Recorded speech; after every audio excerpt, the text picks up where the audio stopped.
বাস্তু visions with সুস্মিতার এই এপিসোডে আপনাদের সকলকে স্বাগত জানাই। বাস্তু ভিশনস উইথ সুস্মিতার এই পেজটাকে অবশ্যই কিন্তু আপনাদেরকে ফলো করতে হবে, তার কারণ অ্যাস্ট্রোলজিক্যাল এবং বাস্তু সম্পর্কিত প্রচুর গাইডেন্স কিন্তু এখান থেকে আপনারা পেয়ে যাবেন। আশা করি এই ধরনের টক শো আপনাদের কিন্তু ভালোই লাগছে, তার কারণ হচ্ছে প্রত্যেক দিনের এপিসোডে আমি চেষ্টা করি কিছু না কিছু আপনাদেরকে অ্যাস্ট্রোলজিক্যাল ভিউ থেকে এবং তার সাথে সাথে হচ্ছে বাস্তুগত তথ্য থেকে আপনাদেরকে কিছু তথ্য তুলে দেওয়া।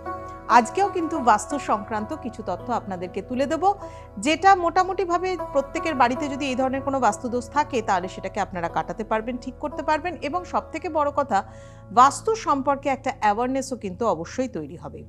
বাস্তু দোষের কারণে মানুষের জীবনে কিন্তু আমূল পরিবর্তন ঘটতে পারে। আমরা হয়তো হরোস্কোপ চেক করি, হরোস্কোপ তৈরি করি, অ্যাস্ট্রোলজিক্যালি বিভিন্ন গ্রহরত্ন ধারণ গ্রহের দ্বারা বিভিন্ন রত্ন ধারণ করি, কিন্তু মানে একেবারে ভুল ভ্রান্তি ইত্যাদি থেকে যায় কিন্তু আমাদের বাস্তুর মধ্যে, এবং যে কারণে কিনা আমরা জীবনে অনেক ধরনের প্রবলেম ফেস করি, যেটা থেকে হয়তো খুব সহজেই আমাদের যে প্রবলেমটা থেকে ওভারকাম করবার কথা সেই প্রবলেমের মধ্যে আরও বেশি দিনের পর দিন জটিলতার মধ্যে পড়ে যায়। যাই হোক, আজকে যে জায়গাটা নিয়ে আলোচনা করব সেটা ভীষণ গুরুত্বপূর্ণ একটা জায়গা বাস্তুর মধ্যে, সেটা হচ্ছে বাস্তু পুরুষের মস্তকের জায়গা, অর্থাৎ ঈশান কোণ। ঈশান অর্থাৎ ভগবান শিব, ভগবান শিবের স্থান। সেই স্থানে কি রাখতে হবে বুঝতেই পারছেন, যিনি হচ্ছেন মহাদেব আদি অনাদি, তিনি হচ্ছেন ঈশান। অর্থাৎ এই জায়গাকে সব সময় পরিষ্কার পরিচ্ছন্ন, neat and clean, clutter free অবশ্যই রাখবেন। পুরনো জিনিসপত্র স্টাক করা থেকে শুরু করে এভরিথিং সমস্ত সরিয়ে রাখবেন। আপনার বাড়িতে ঈশান কোণে কি আছে সেটা দেখবার জন্য একটা কম্পাস বাড়িতে রাখুন। যদি না থাকে তাহলে যে কোনো ফোনে, আপনার অ্যান্ড্রয়েড ফোন আছে, ফোনের মধ্যে কম্পাসটাকে ডাউনলোড করুন। করার পর সেটাকে কোমরের হাইটে রাখবেন। কোমরের হাইটে রেখে কম্পাসটাকে রেখে দেখুন আপনার ওইখানে কোন দিকে আপনার নর্থ ইস্টটা আসছে। অ্যাকচুয়াল নর্থ ইস্ট কর্নার হচ্ছে 11.25 ডিগ্রি। 11.25 ডিগ্রি হচ্ছে আপনার অ্যাকচুয়াল নর্থ ইস্ট কর্নার। এবার নর্থ ইস্টের অনেকগুলো জোন আছে, যেমন ইস্টের দিকের নর্থ ইস্ট, নর্থের দিকের নর্থ ইস্ট, এইরকমভাবে বিভিন্ন জোন আছে নর্থ ইস্টে। তো এত ডিটেলসে না গিয়ে আপনার যদি নর্থ ইস্ট কর্নারের মধ্যে কোনো রকমভাবে কোনো টয়লেটের পজিশন থাকে, তাহলে সেই ধরনের বাস্তুদোষকে কাটানোর জন্য আপনার টয়লেটটাকে ভেঙে ফেলা ছাড়া কোনো উপায় নেই। প্রথম কথা, সব থেকে বড় উপায়, ভালো উপায় হচ্ছে ভেঙে ফেলা। হ্যাঁ, অনেক ক্ষেত্রে দেখা যায় আপনি হয়তো ফ্ল্যাটে বসবাস করছেন, এই মুহূর্তে ফ্ল্যাটে আপনি কোনো রকমভাবেই সেটাকে ইউজ করা বন্ধ করতে পারবেন না। ইউজ করা বন্ধ করলেও যদিও দোষ থেকে যাবে, কারণ ফ্ল্যাট যদি ইউজ করেন তাহলে প্রত্যেকটা বাথরুমের পাইপলাইনই কিন্তু নর্থ ইস্ট দিয়ে গেছে, অর্থাৎ নর্থ ইস্টে আপনার কিন্তু অনেক ধরনের দোষ কিন্তু রয়েছে। তো এই নর্থ ইস্টের দিকে যদি দোষ থাকে আপনার, তাহলে সেক্ষেত্রে কিন্তু অনেক সমস্যা আপনার জীবনে আসতে পারে। কিরকম ধরনের? নর্থ ইস্টের টয়লেট কোনোভাবেই কিন্তু গ্রহণযোগ্য নয়, কারণ সেই দিকে ঈশান কোণের যদি কোনো রকমভাবে টয়লেটের পজিশন থাকে, তার মানে ঈশান কোণে হয়তো আপনার সেপটিক ট্যাঙ্কও রয়েছে। টোটাল ডেমলিশ করে দেওয়াটাই হচ্ছে সব থেকে ভালো উপায়। যেটা আমি বলছিলাম, বাস্তবের মাটিতে দাঁড়িয়ে অনেক সময় দেখা যায় যে আপনি এই মুহূর্তে ফ্ল্যাট পরিবর্তন করতে পারছেন, আপনি এই মুহূর্তে ওখানে ভাঙাচোরা করতে পারছেন না, খুব অসুবিধা। একদম যদি মনে হচ্ছে দেয়ালে পিঠ ঠেকে গেছে, তাহলে ঈশান কোণের জন্য কিছু না কিছু প্রতিকার করতেই হবে, না হলে সেই বাস্তুতে থাকাকালীন অকাল মৃত্যু পর্যন্ত হতে পারে। সেই বাস্তুতে থাকাকালীন বিভিন্ন ধরনের দোষ, আপনি জীবনে কোনোদিন উন্নতি করতে পারবেন না। বিভিন্নভাবে উন্নতিতে আপনার বাধা আসবে। আপনি টাকা পয়সা রোজগার করেন, সঞ্চয় করতে পারবেন না। আপনি বিবাহের জন্য প্রস্তুত, হয়তো বিয়ে করতে পারছেন না। বিভিন্ন ধরনের প্রবলেম, বাড়িতে প্রচন্ডভাবে শারীরিক অসুস্থতার মধ্যে পড়ে রয়েছে, এই ইত্যাদি ইত্যাদি অনেক কিছু সমস্যা আসতে পারে। এবার হচ্ছে একটা পয়েন্ট, সেটা হচ্ছে আপনার বাড়িতে ঈশান কোণে ধরে নিলাম টয়লেটের পজিশন নেই, দেখা যাচ্ছে সেই কর্নারে হয়তো আপনার বাড়িতে রয়েছে কোনো স্টেয়ারকেস, অর্থাৎ সিঁড়ির পজিশন। যদি সিঁড়ির পজিশন থাকে তাহলেও কিন্তু বাস্তুর প্রচন্ড দোষ, কারণ ঈশান কোণে যাদের বাড়িতে সিঁড়ির পজিশন রয়েছে তাদের বাড়িতে মানসিক সমস্যাজনিত প্রবলেম রয়েছে। আপনারা মিলিয়ে নিন, আপনার বাড়িতে হয়তো মানসিক সমস্যাজনিত কেউ হয়তো রয়েছে, যাকে হয়তো এরকমও হতে পারে অ্যাসাইলামেও পাঠাতে হতে পারে। নর্থ ইস্টের দিকে যদি সিঁড়ি থাকে, সিঁড়ির নিচে আবার রান্নাঘর রয়েছে, বাড়িতে যিনি কর্ত্রী বা কর্তা ব্যক্তি তাদের কিন্তু হঠাৎ করে কোনো রকম কোনো অসুস্থতা ছাড়াই কিন্তু অকাল মৃত্যুও ঘটতে পারে। দেখুন, সব কিছুটাই থিওরি মেনে হয় না, থিওরির সাথে সাথে প্র্যাকটিক্যাল অভিজ্ঞতারও কিন্তু দরকার পড়ে।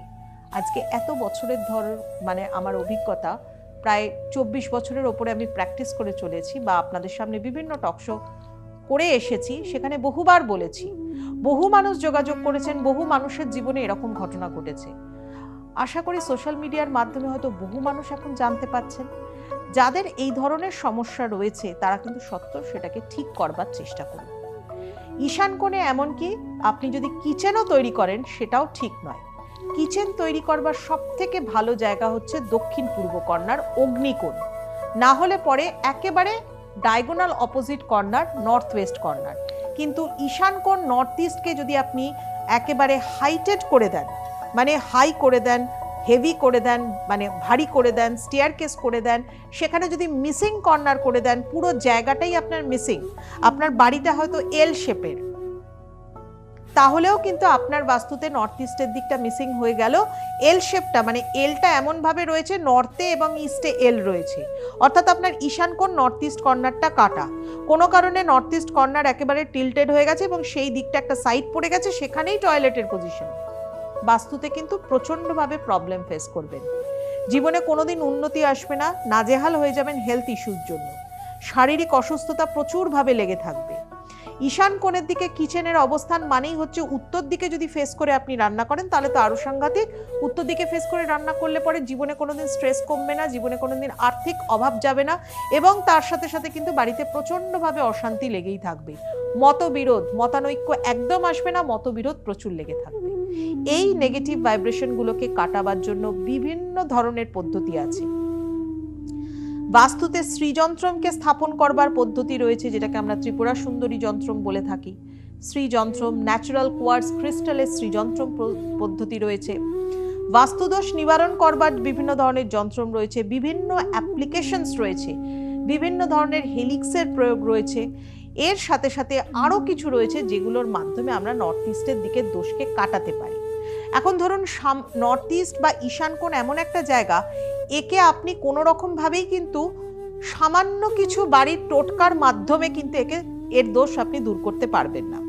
আপনারা যারা আমার এপিসোডগুলো ফলো করেন তাদেরকে আমি বলি, সবসময় এই কথা বলে থাকি যে এমন কিছু বাড়িতে রাখুন যেটার মাধ্যমে ওই ধরনের বাস্তুদোষ কেটে যাবে। কিন্তু এটা এমন একটা গুরুতর সমস্যা যে সমস্যার জন্য আপনি কোনোভাবেই দোষটাকে কাটাতে পারছেন না। এটা কিন্তু খুব গুরুত্বপূর্ণ একটা জায়গা। ঈশান কোণে সিঁড়ির অবস্থান জীবনে প্রচুর হ্যারাসমেন্ট নিয়ে আসে। ঈশান কোণ মিসিং তার মানে প্রচুর অশান্তি নিয়ে আসে।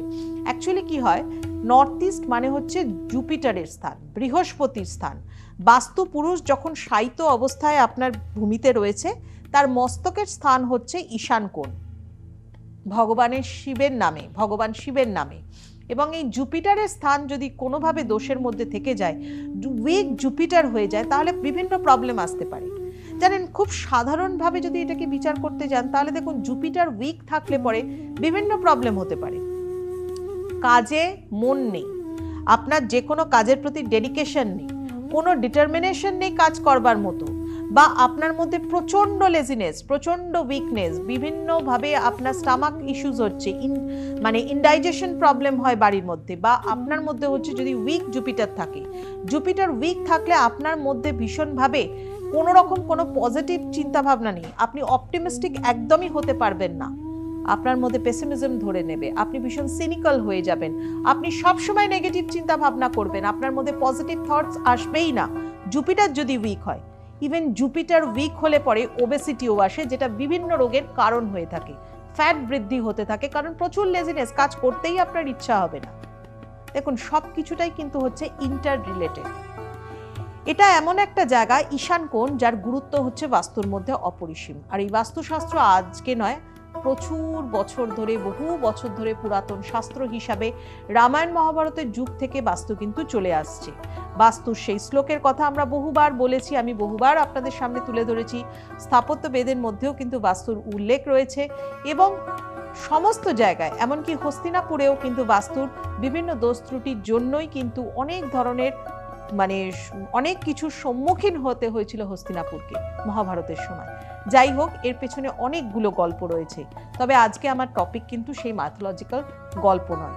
গল্প হচ্ছে এটা, বা টপিকটা হচ্ছে এটা, যে আপনি আপনার বাড়িতে বাস্তবভাবে এই সমস্যাগুলো ফেস করছেন এবং সেটাকে ফেস যাতে না করতে হয় তার জন্য ঈশান কোণের সমস্যাটাকে কিন্তু দূর করুন। ঈশান কোণটাকে যদি ভালো রাখেন, পরিষ্কার পরিচ্ছন্ন রাখেন, সেদিকটাতে যদি কোনো দোষ থাকে তাহলে অবশ্যই কোনো বাস্তু এক্সপার্টের সাথে যোগাযোগ করুন এবং সেই জায়গার দোষটা থেকে কিন্তু নিজেকে মুক্ত করে নিয়ে আসুন। নিজেকে শুধু বাঁচানো নয়, আপনার ফ্যামিলিকেও বাঁচানো, আপনার পরিবারকেও কিন্তু আপনি ভালো রাখতে পারবেন, সুস্থ রাখতে পারবেন। আর ইমিডিয়েট একটা কলসের মধ্যে একটা তামার কলস নিন বা মাটির কলস, আর্দেন পট নিন, তার মধ্যে হলুদ রাখুন এবং সেটাকে একটা হলুদ রঙের সুতো দিয়ে তার মানে মুখটাকে ভালো করে জড়িয়ে সেটাকে ঈশান কোণে রেখে দিন একটা শুভ জিনিসকে বৃদ্ধি করবার জন্য। এটা হচ্ছে একটা পজিটিভ ভাইব্রেশনকে ক্রিয়েট করবার জন্য। আর বাড়িতে শ্রীযন্ত্রম স্থাপন করুন, বাস্তুদোষ নিবারণ যন্ত্রম স্থাপন করতে হবে ইত্যাদি। এবং টোটালটাকে ঠিক করবার জন্য আগে বাস্তুর পুরো লেআউটটাকে চেক করিয়ে ঈশান কোণটাকে ঠিক করুন। যারা আগামী দিনে ফ্ল্যাট কিনবেন তারাও কিন্তু দেখে নেবেন যাতে ঈশান কোণে কোনো রকমভাবে আপনার বাড়িতে কোনো ধরনের কোনো দোষ না থাকে। যাই হোক, অনেক কিছু বললাম। ঈশান কোণ নিয়ে আরও শুনতে গেলে আরও এপিসোড ফলো করতে হবে এবং অন্যান্য কর্নারগুলো নিয়েও শুনতে গেলে বা আপনার বাড়ির বাস্তু দোষ আছে সেই দোষটার জন্য আপনি কি করবেন সেটা নিয়েও শুনতে গেলে কিন্তু আপনাকে আমার এই এপিসোডগুলো ফলো করতে হবে এবং কমেন্টস করে জানাতে হবে আপনার বাড়িতে কি দোষ। আমি অবশ্যই কিন্তু আমার আগামী ভিডিওগুলোর মধ্যে আপনার দোষটা নিয়েও কিন্তু আলোচনা করব। আজ আসি এই পর্যন্তই। সবাই ভালো থাকুন, সকলকে ভালো রাখুন।